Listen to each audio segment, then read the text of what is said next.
Bonjour à tous, c'est Chris et bienvenue. Aujourd'hui, la vidéo du grand test du Doogee F7 Pro. Je le rappelle, un smartphone de 5,7 pouces en Full HD. Bien écoutez, c'est un téléphone qui m'a fait quand même, après ces 10 jours quasiment de test, m'a fait quand même bonne impression, malgré quelques petites choses qui, on va dire, seraient à revoir. Alors, au final, c'est un téléphone, je dirais, old school, pour la simple et bonne raison que vous n'avez pas de bord extra fin, donc vous avez quand même des bandes noires assez épaisses sur les côtés. Vous avez des boutons non rétroéclairés sur le bas. Hormis ceci, il est complet. Et quand je dis complet, c'est qu'il ne lui manque rien du tout. Surtout, il a un capteur photo vraiment au top. C'est le Sony IMX230 de 21 mégapixels. Vous le verrez par la suite grâce aux photos. Et très honnêtement, les photos sont juste parfaites. Je vous ai mis juste auparavant ce grand test une vidéo montrant la qualité de la caméra en film 4K. Alors, il a quelques faiblesses en termes de balance des blancs, mais à part ça, je trouve qu'il fonctionne quand même plutôt bien. Je dirais que ce téléphone, en fait, ce qui lui manque, c'est un nom. Donc, il porte le nom du fabricant Doogee. Et Doogee, malheureusement, a fait beaucoup de bas de gamme, quelques moyennes gammes, mais rarement du haut de gamme. Et là, ils se sont lancés sur un marché qui est quand même bien occupé par des marques déjà reconnues. Et je pense que ce qui lui manque actuellement, c'est vraiment un nom, parce qu'il a le mérite, franchement, avec ce Helio X20, ou le MTK 6797 si vous préférez, il a le mérite d'être dans le haut du panier au niveau des scores. Mais voilà, il s'appelle Doogee.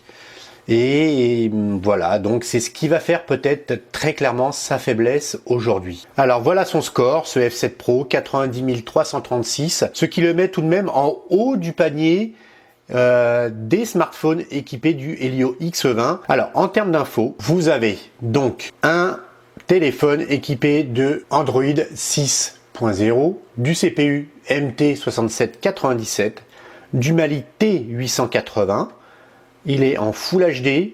La caméra arrière, alors c'est l'un des points qui est assez bizarre, c'est que vous avez une annonce de 26 mégapixels, alors que sur la doc technique, sur le site internet de Doogee, ils annoncent bien la caméra 21 mégapixels, IMX230 de chez Sony.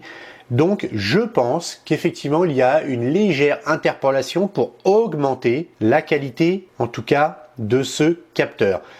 Sachant qu'après les tests, vous verrez, 26 mégapixels ne veut pas dire obligatoirement qualité. Alors stockage, vous avez un téléphone avec 4 Go de RAM, 32 Go de ROM, il ne vous en restait que 25, actuellement il m'en reste 73. Bon, ça laisse quand même de la marge. Ensuite, donc, vous avez toujours le CPU, bref, avec une fréquence d'horloge jusqu'à 2,3 GHz. En termes d'affichage, le Mali T880, je passe.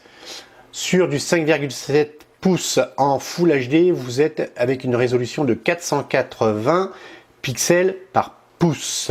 Ensuite, la caméra arrière 26, la caméra avant 13. Alors ce n'est pas du 13, c'est du 8 interpolé en 13. La température actuelle est de 25 degrés, hors travail. Alors, petite nouveauté que je vais intégrer avec ce Doogee F7, c'est ceci. Ceci, c'est un laser pour mesurer la température après le travail réalisé par des jeux, par exemple.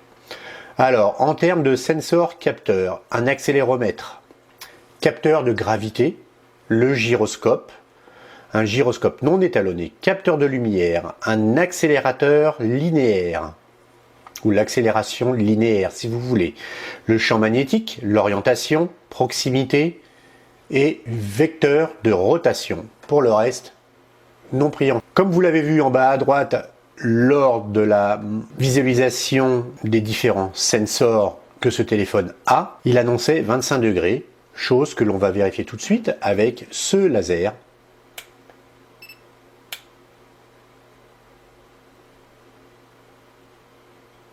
Donc à l'arrière, température mesurée 26,6 environ.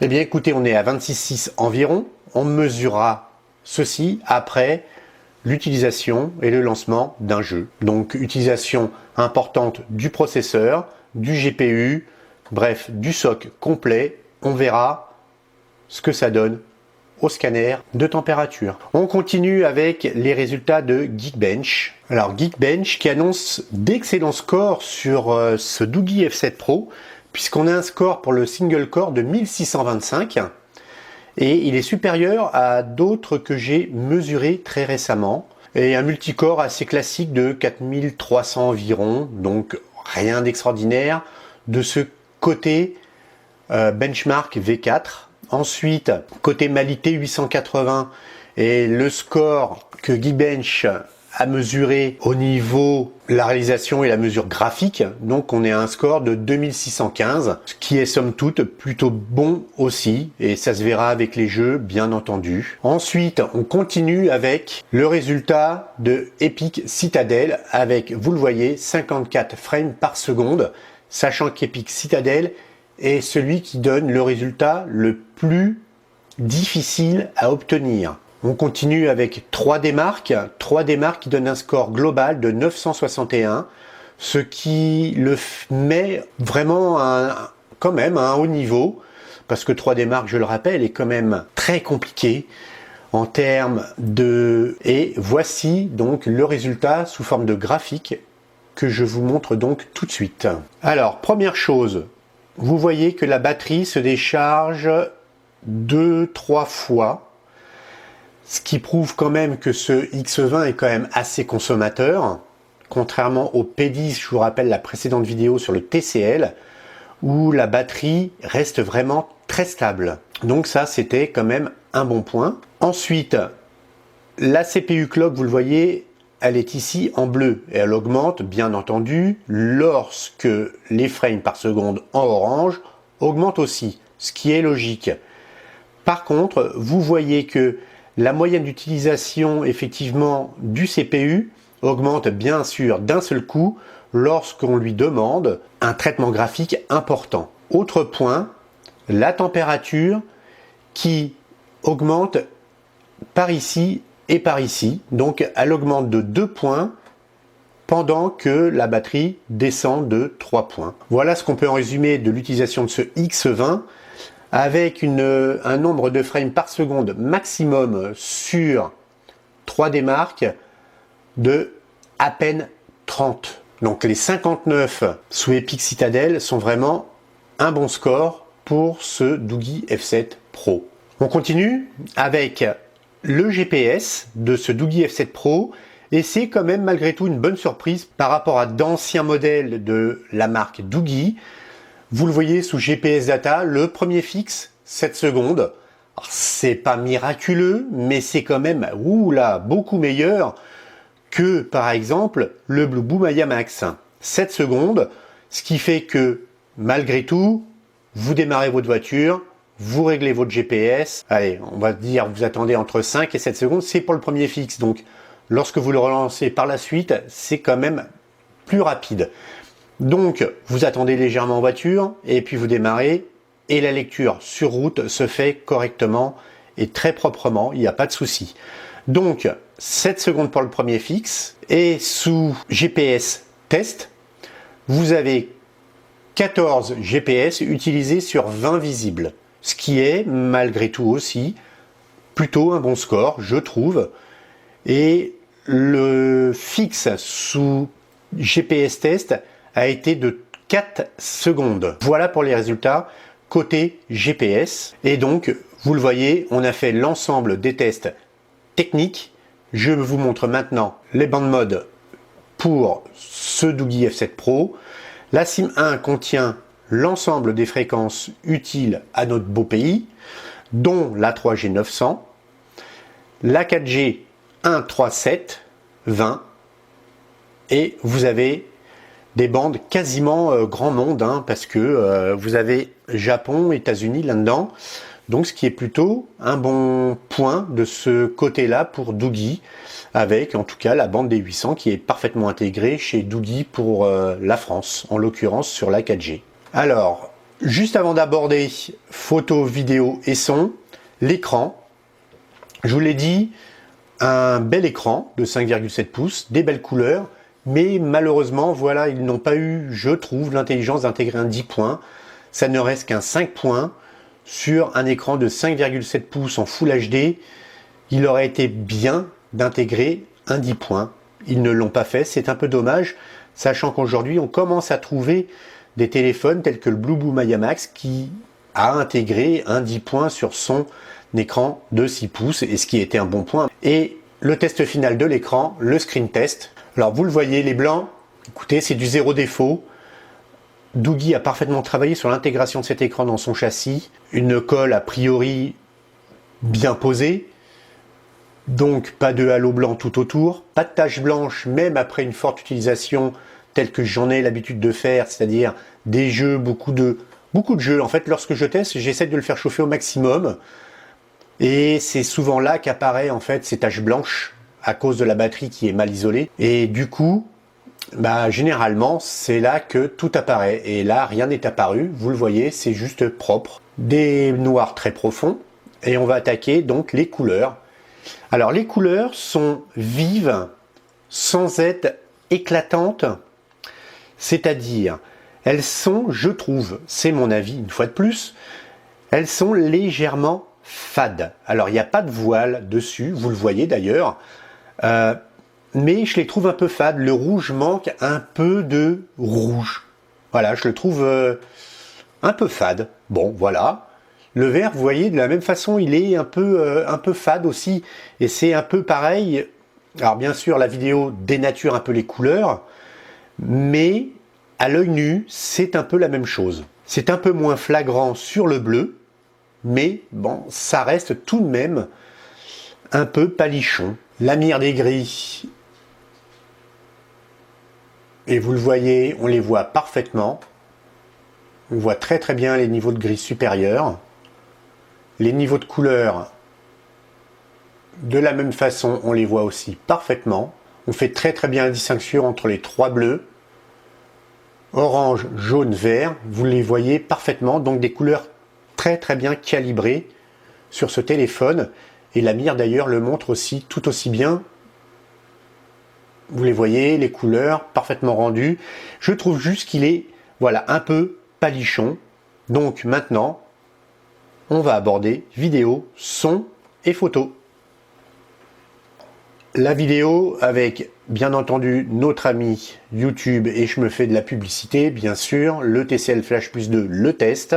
Alors on va changer un peu, je me suis dit que les animaux vous en auriez peut-être un petit peu assez. Donc je vais reprendre le Big Buck Bunny, le classique utilisé par la majorité des youtubeurs, testeurs, reviewers et tout ce que vous voulez. Bref, voilà. Donc, je le disais, vous voyez, je le trouve un peu palichon. Alors, elles sont parfaitement calibrées et on voit très très bien les couleurs, mais je le trouve un peu palichon. C'est juste ce que je dirais sur ce téléphone au niveau de son écran. Mais vous le voyez, les niveaux de détail sont juste parfaits. Le film y fait bien sûr pour beaucoup. Mais je trouve, très honnêtement, qu'il y a, je pense, une petite optimisation à faire au niveau de l'écran chez Doogee pour retirer ce côté palichon, et je pense qu'on peut améliorer un peu le côté peut-être un peu plus pétant des couleurs. Mais bon, vous le voyez, c'est juste parfait. Au niveau de la définition de l'écran, c'est nickel. Pour ce qui est du son, le haut-parleur se trouve ici sur le dessous. Donc le micro est ici à gauche, hein, bien entendu. Je le rappelle, c'est un USB type C, hein, ce Doogee F7 Pro. Il est équipé d'un USB type C, donc ce qui est plutôt bien. Et bien écoutez, on va continuer sur notre lancée au niveau du son avec notre titre habituel qui montre vraiment le fonctionnement des basses sur un téléphone.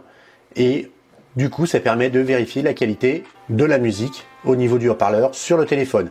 Avant l'écoute au casque, bien entendu. Là, je suis à fond, hein, bien sûr.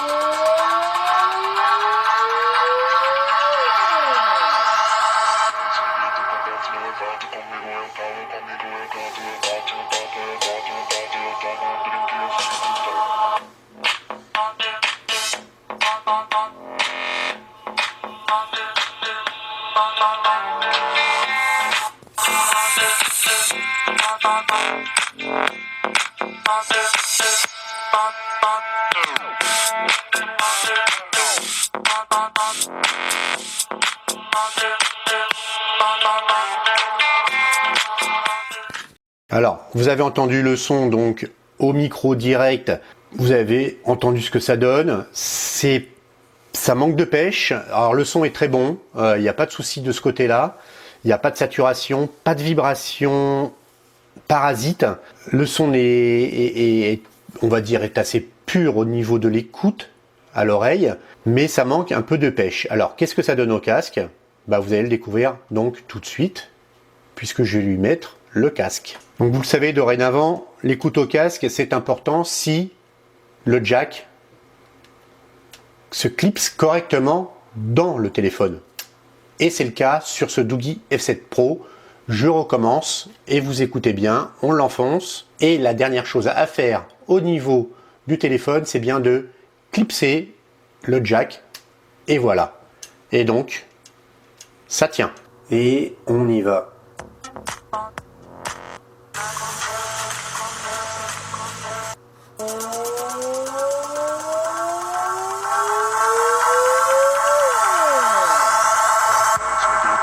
Levanta comigo, eu calo comigo, eu canto, eu bato um papo, eu boto um ponto, eu tomo um drink, eu fico doido.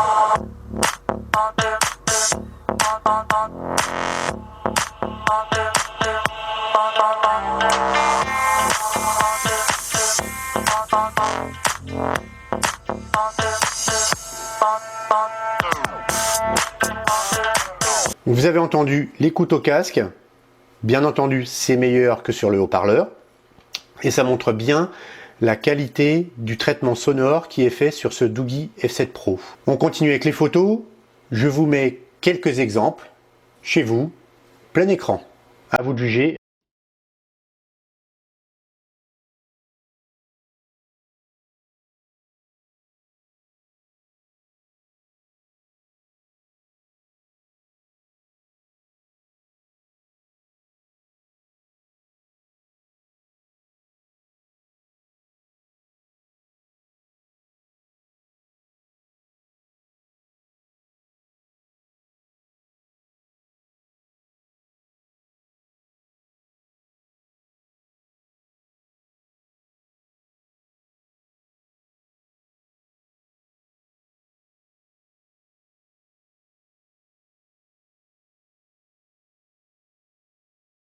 Vous les avez vus les photos, donc c'est plutôt pas mal, que ce soit de nuit. Alors de nuit, je l'ai trouvé un petit peu feignant. Malgré tout, moi personnellement, je fais plus de photos de jour que de photos de nuit. Si je veux faire des photos de nuit, je prends plutôt un réflexe, voire un hybride bon, parce que voilà, il faut en plus un trépied, vous le savez, donc dès le moindre mouvement, mais écoutez, la photo peut devenir vite floue. Donc je prends régulièrement le téléphone pour faire des photos de jour.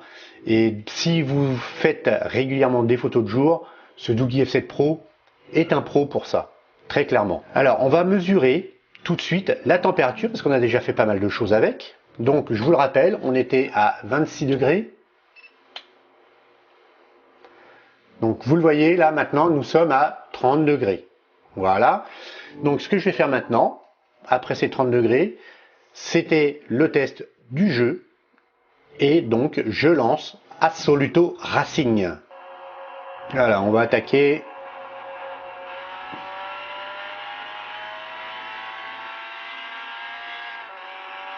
Un accéléromètre, vous le voyez, qui est quand même bien calibré. Si j'arrive un petit peu vite, alors il faut y aller doucement hein, avec le téléphone, bien entendu. Bon, vous le voyez, le traitement graphique est juste magnifique. Hein. Sur ce jeu, grâce au Mali T880, ça tourne vraiment parfaitement. Tous les effets y sont. Effet de lumière, les nuages, luminosité dans le ciel. Il faut juste prendre l'habitude du jeu qui est assez quand même réaliste par rapport à Real Racing, je trouve. Il est surtout aussi plus beau. Bon, maintenant ce n'est que mon avis, bien entendu. Tout n'est que subjectif. Hein. Voilà. Et alors, bah écoutez, on a fait un tour. Donc, mesure de la température.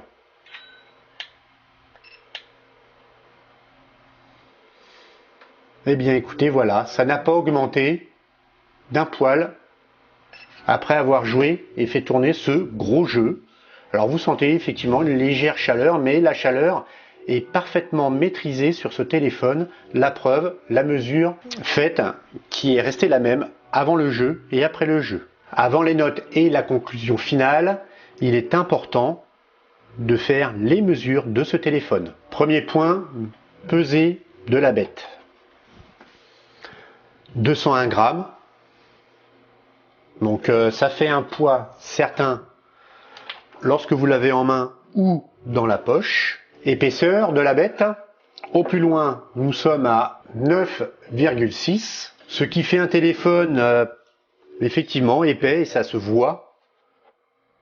Voilà, donc vous le voyez, au plus épais quand même, il y a un bel arrondi ici. Donc 9,6. Et on va croire Doogee sur le fait qu'il soit OTG puisqu'il est sur un port USB type C. Et je dis bien normalement, s'ils ont bien fait leur travail, qui dit USB type C dit OTG. Voilà. Donc, on lance les pour et les contre et la conclusion finale. Alors, la conclusion que je fais de ce téléphone, c'est ce que j'ai dit au début. Un très bon téléphone qui fait très bonne impression, qui ne laisse pas un goût amer en bouche après l'avoir utilisé. On se dit que là, Doogee a parfaitement maîtrisé son sujet. Malheureusement, voilà, c'est un Doogee. Et je pense que de porter ce nom aujourd'hui fait que Doogee a fait trop de mauvais téléphones pendant un certain temps. Et je crains que... Mais écoutez, pour se refaire un nom, c'est difficile, surtout dans le milieu du smartphone. Et je pense que la majorité des gens, aujourd'hui, s'ils doivent faire un choix entre un Doogee équipé du Helio X20 et un autre téléphone équipé aussi, lui aussi, du Helio X20, ils iront vers l'autre téléphone et non pas vers le Doogee.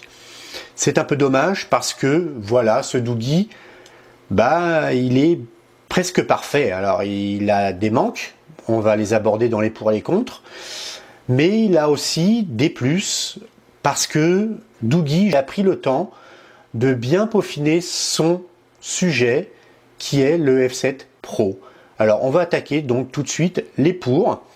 Alors, les pour, je le rappelle, je l'ai montré dans la démo auparavant, dans la revue, et c'est son lecteur d'empreintes qui lit sans faute les empreintes. Ensuite, l'écran, parce que c'est un 5,7 pouces. Ensuite, j'ai mis le processeur, la puissance CPU, GPU, parce que tout tourne parfaitement.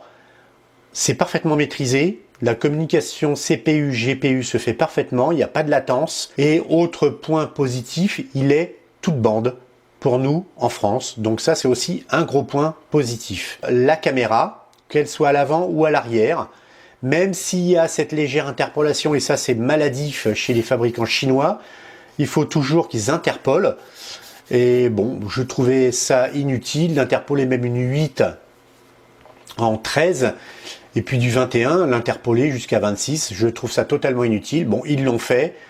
Moi, je vous conseille de rester en 21 et ne pas passer en 26 parce qu'en 26, dès que vous zoomez, vous avez un piqué supplémentaire qui s'est rajouté sur la photo. Donc, je vous le déconseille.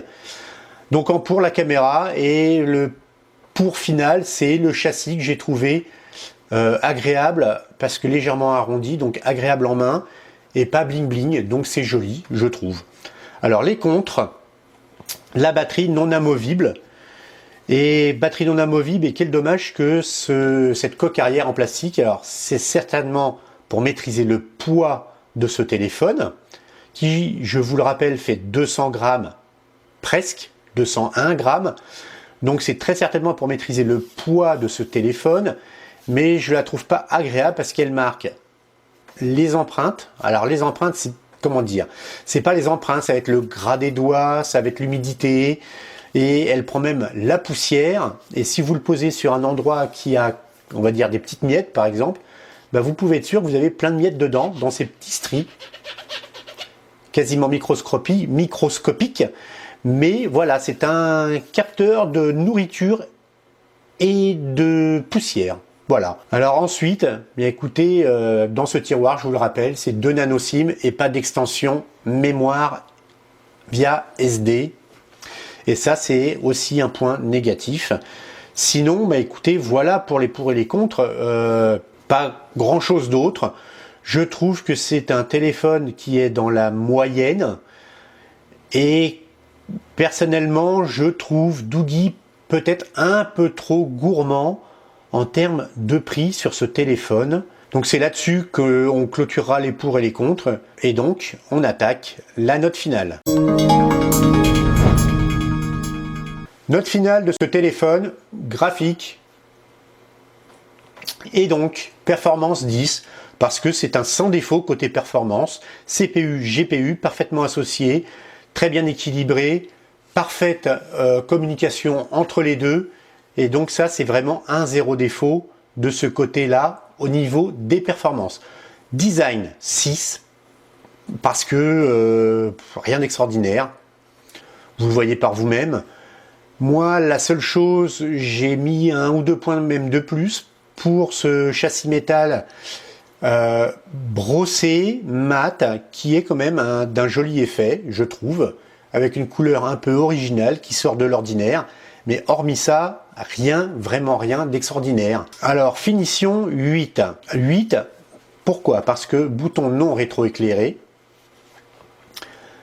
pas de carte SD pour augmenter la mémoire, et cette coque arrière que je trouve pas très agréable, même si elle permet, on va dire légèrement, d'empêcher le téléphone de glisser entre vos mains, mais je n'aime pas du tout cette coque arrière. Donc ça, c'est une fois de plus, c'est très subjectif, c'est mon avis, et voilà, je n'aime pas la coque arrière.